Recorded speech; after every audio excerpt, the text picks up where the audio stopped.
সাভারের আনন্দপুর এলাকায় মাদক ব্যবসায়ী স্বপনের দোতলা বাড়ি ঘিরে স্থানীয় জনতার কৌতূহল। বাড়িটির মেঝে খুঁড়ে অনুসন্ধান চালায় গোয়েন্দা পুলিশ।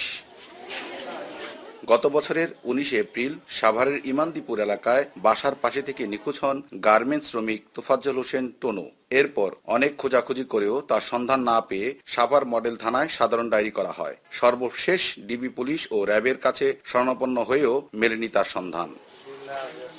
দীর্ঘ 1 বছর পর সোমবার আনন্দপুর এলাকায় স্বপনের বাড়িতে পুলিশি তল্লাশি চালানোর খবর পেয়ে ছুটে আসেন টুনুর স্বজনরা। তাদের ধারণা 1 বছর আগে মাদক ব্যবসায় বাধা দেওয়ায় টুনুকে হত্যার পর তার লাশ গুম করেছে স্বপন। এখান থেকে লোকজন গেছে বাসায়, যে বলতেছে ভাই ওই যে স্বপনের বাসায় যে আপনার একদিন গেছিলেন পুলিশ লিয়ে, ওই স্বপনের বাসায় যে আপনার বাসায় যে ডিপি গিলে আসছিল হেরাই ওই বাসা খুঁজতেছে। ওনারা বলে এখানে কি পাইছে, লাশ পাইছে না কি পাইছে, আমাদের সন্দেহ স্বপনে আমার বাইরে কিছু একটা করছে। নগদে 500 টাকা বা তার বেশি পেমেন্টে পেতে পারেন ঢাকায় জমিসহ 20 কোটি টাকার পুরস্কার।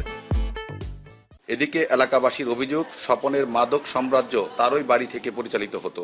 অত এলাকার লোক জানি যে টুলু নিখোঁজ হয়ে গেছে, অনেক দৌড়াদৌড়ি করছে এর ভাই বোন চাচারা। কিছুদিন আগে এই মাদক ব্যবসা করার আগেও 2200 টাকা ঘর ভাড়া দিতে পারেন। যখন আমার বাসার গলিতে ছিল আমি শুনতে পাই ওর এই এলাকা থেকে আমার বাসার গলি থেকে বের করে দিই। তবে ঘটনাস্থলে উপস্থিত পুলিশের একাধিক কর্মকর্তা তল্লাশি চালানোর বিষয়টি নিশ্চিত করলেও মরদেহ পাওয়া গেছে কিনা সে বিষয়ে ক্যামেরার সামনে কোনো মন্তব্য করতে রাজি হয়নি।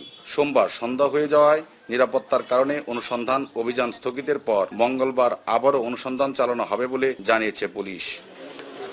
মুজাফফর হোসেন জয়, সময় সংবাদ, সাভার।